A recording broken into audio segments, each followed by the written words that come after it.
Look, I want to raise a case that's been alerted to me by a constituent, and I think it sums up the type of problems that people are experiencing in our health service, and which this committee should look and research. But also, obviously, the Minister and the HSE need to provide answers.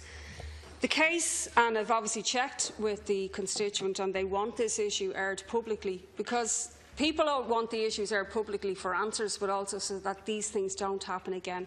There was a catalogue of errors in the treatment of this woman, Margaret Breen, who had a stroke in February, and her husband Felix has raised these issues with the HSE and the hospital.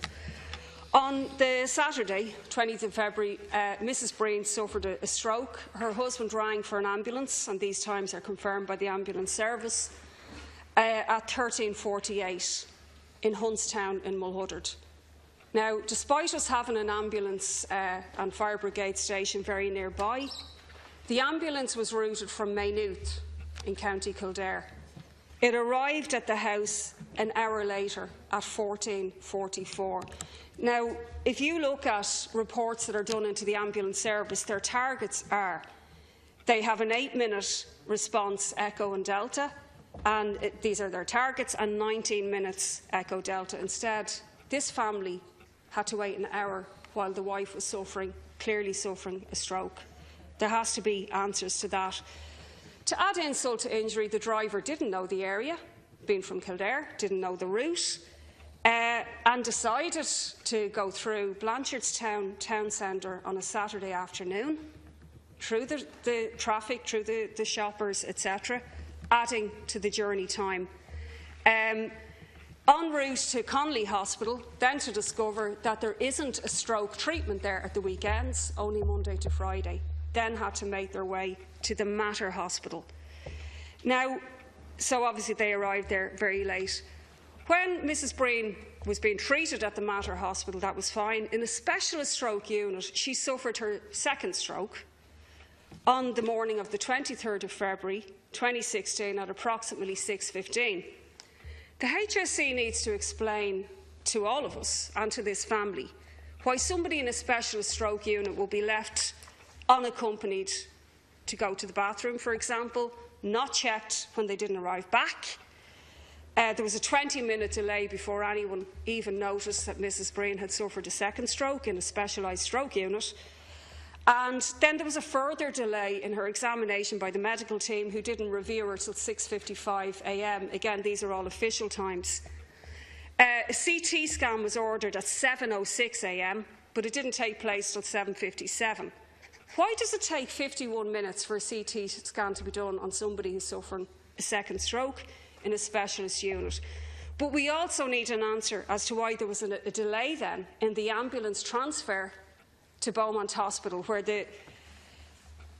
Mr Breen was rung at 8:10 a.m. to say his wife has been transferred to Beaumont for an operation on her brain, and he was told an ambulance had been called. But no ambulance call actually went through until 8:41 a.m. Now, essentially what happened is there was a 999 call put. It should have been a 2222 call, many other issues. But essentially what happened is that Mrs Breen didn't arrive in Beaumont Hospital for the procedure to begin until 10:15. 4 hours had elapsed between the woman having a stroke in a specialised stroke unit and being treated properly. Now, today, Miss Breen has had intensive rehabilitation, but she has lost her short-term memory. Now, we don't know what effect those delays have had in this woman's future, quality of life, short-term memory, recovery.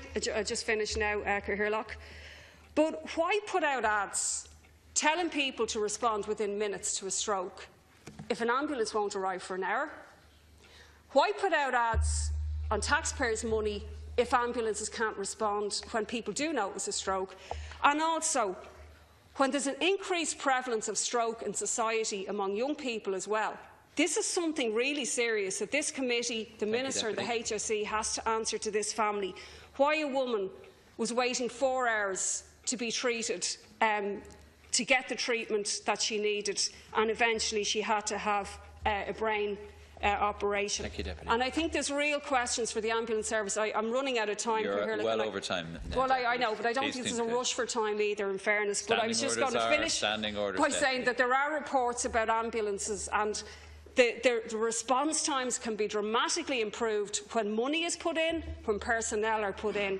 But the idea that people don't know where they're going, are arriving from different counties, is absolutely outrageous. The family need answers and want answers. Thank you, Deputy.